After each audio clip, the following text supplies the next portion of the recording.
Assalamualaikum, welcome back to my YouTube channel. Nah, jadi pada kesempatan kali ini saya akan kembali membahas soal fisika sesuai dengan FRSKB CPNS untuk formasi guru IPA SMP tahun 2019 tahun 2020.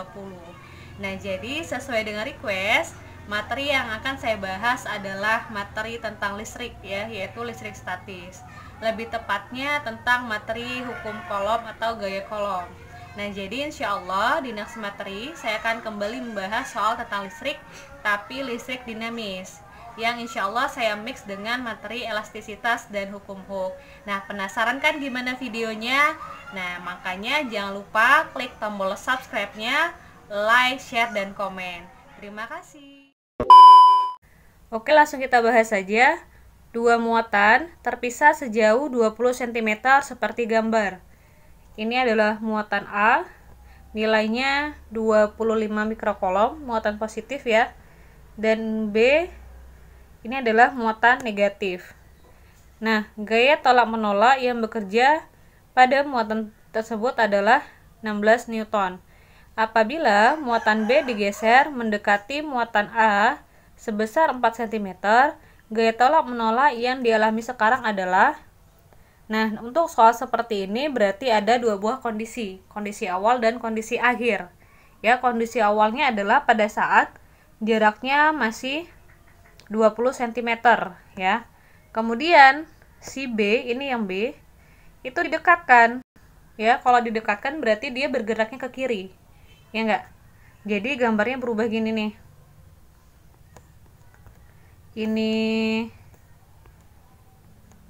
Ini A ya, ini B.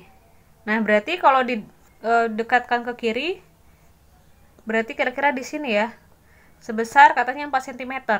Nah, berarti jaraknya sekarang berapa? 20 kita kurang dengan 4 ya, berarti jaraknya adalah 16 cm. Nah, yang ini adalah R aksen. Oke, R aksen ya. Ini 16 cm R aksen, sementara 12 cm adalah R. Nah, kalau saya pribadi lebih suka untuk yang setelah kejadian atau setelah dirubah itu pakai tanda aksennya aja. Itu untuk menandakan kalau dia tuh sudah diubah gitu ya. Nah, berarti yang ditanyakan adalah F aksennya. Ya. Nah, nih. QA-nya 25 mikrokolom ya, positif. F-nya 16 Newton, R aksennya 16 cm. Kemudian yang ditanyakan adalah F aksen. Oke, langsung kita bahas ya. Nah, di sini kita menggunakan persamaan F sama dengan K QA QB per R kuadrat. Nah, kita tidak usah menggunakan semua rumus. Kita hanya melihat besaran ya yang dia berubah. Nah, kalau kita lihat ke data diketahui yang berubah di sini adalah R ya, karena ada R dan R aksen berarti R, ada F dan F aksen berarti yang berubah hanya F aksen dan R. Nah, sehingga kita hanya menggunakan besaran F dan R saja yang kita bandingkan. Nah, kita lihat nih hubungan F sama R itu gimana. Nah, kalau satunya di atas dan satunya di bawah, dia berada dalam beda ruas, berarti berbanding terbalik. Nah, kita selanjutnya membandingkan nih antara kondisi sebelum dengan setelah, berarti F per F aksen, yaitu sama dengan 1 per R kuadrat ya, dibagi 1 per R aksen kuadrat. Oh, sorry nih, ini harusnya 1 per R aksen kuadrat ya. Nah, kemudian kita bagi, diperoleh F per F aksen sama dengan R aksen kuadrat dibagi R kuadrat. Nah, kita masukkan nilai F-nya 16 dibagi F aksen, kemudian R aksennya juga 16 ya, dibagi R-nya 20. Kemudian kita sederhanakan yang 16 per 20 sama-sama dibagi 4, sehingga diperoleh 4 per 5. Nah, 4 kuadrat 16, 5 kuadrat 25. Kemudian 16 sama 16-nya kita coret, sehingga diperoleh F aksennya adalah 25 Newton. Oke, kita lanjut ke soal nomor 2. Masih tentang gaya kolom ya. Di sini ada soalnya 3 buah muatan listrik berada pada posisi di titik sudut segitiga ABC. di mana panjang sisi AB sama dengan BC sama dengan 20 cm dan besar muatan sama, Q sama dengan 2 mikrokolom seperti pada gambar. Nah, gambarnya ada di slide setelahnya, di mana K adalah 9 dikali 10 pangkat 9 Newton meter kuadrat dikali kolom pangkat minus 2. Perlu diketahui K ini adalah konstanta. Yang ditanyakan adalah besar gaya listrik yang bekerja pada titik B. Ini harusnya tanda tanya ya, sorry ini salah tulis. Oke, perlu diketahui ya bahwasanya gaya listrik itu ada nama lain yaitu gaya kolom. Nah, jadi gaya kolom itu adalah gaya tarik menarik atau gaya tolak menolak antara dua buah muatan atau lebih. Dan perlu menjadi catatan ya, gaya kolom itu adalah besaran vektor. Kalau besaran vektor berarti dia punya nilai dan arah. Jadi nanti kalau misalnya mengerjakan soal mengenai gaya kolom ini ya, untuk tanda positif dan negatif dari muatan itu nggak perlu dimasukin ke dalam perhitungan karena dia digunakan untuk menentukan arah. Misalnya untuk muatan yang berbeda, ini muatan positif ya, dan ini muatan negatif. Positifnya Q1, negatifnya Q2. Nah, kalau dia berbeda muatan, maka dia akan tarik menarik. Nah, maka Q1 panahnya akan ke kanan. Nah, gaya yang diakibatkan oleh muatan 1 oleh muatan 2 disebut dengan F12. Nah, gaya kolom muatan 2 akibat muatan 1 disebut dengan F21. Nah, kemudian kita lanjut ya. Oh iya, perlu diketahui kalau dia muatannya sama, positif dan positif, atau negatif dan negatif, berarti dia tolak menolak. Oke, kita lanjut. Nah, ini data yang diketahuinya ya. RAB sama dengan RBC sama dengan 20 cm. Kita ubah ke meter, berarti dibagi 100, dapatnya 0,2. Kemudian QA sama dengan QB sama dengan QC sama dengan 2 mikrokolom. Nah, 1 mikrokolom itu adalah 1 dikali 10 pangkat minus 6 kolom. Sehingga 2 mikrokolom adalah 2 dikali 10 pangkat minus 6 kolom. Ada satuan lain yang biasanya digunakan, yaitu adalah milikolom.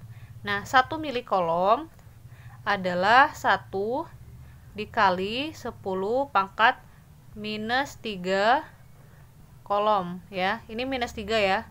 Jadi nanti kalau dia 2 milikolom berarti 2 dikali 10 minus 3 kolom. Nah, K-nya 9 dikali 10 pangkat 9 Newton meter kuadrat per kolom kuadrat. Yang ditanyakan adalah FB. Nah, ini adalah gambar yang saya maksud tadi ya. Ini titik A, titik B, dan titik C. Nah, karena yang ditanyakan adalah FB, berarti titik B itu menjadi fokus utama kita. Ya, kita mencari tahu bagaimana hubungan B sama A dan hubungan B dengan C. Apakah mereka tarik menarik atau tolak menolak? Nah, karena ketiga muatan sama, berarti dia akan tolak menolak. Nah, kita cek nih, B dan C kan tolak menolak. Berarti panahnya ke kiri ya. Nah, ke kiri ini FBC. Kemudian FBA berarti juga tolak menolak, berarti ke bawah panahnya. Nah, sehingga resultan dari FB adalah ini gambarnya ya. Nah, tetanya itu adalah yang ini nih. Nah, tetanya berarti karena dia siku-siku nih, berarti 90 derajat. Nah, untuk menghitung nilai FB-nya, kita menggunakan rumus akar FBA kuadrat ditambah FBC kuadrat ditambah 2FB FBC cos theta. Nah, karena cos 90 adalah 0 dan 0 dikali FBC dikali FBA dikali 2 adalah 0, sehingga persamaannya menjadi FB sama dengan akar FBA kuadrat ditambah FBC kuadrat.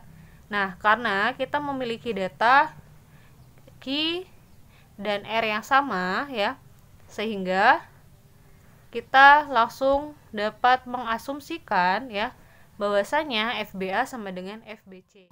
Sehingga diperoleh FB sama dengan akar FBA kuadrat ditambah FBA kuadrat sama dengan akar 2 FBA kuadrat.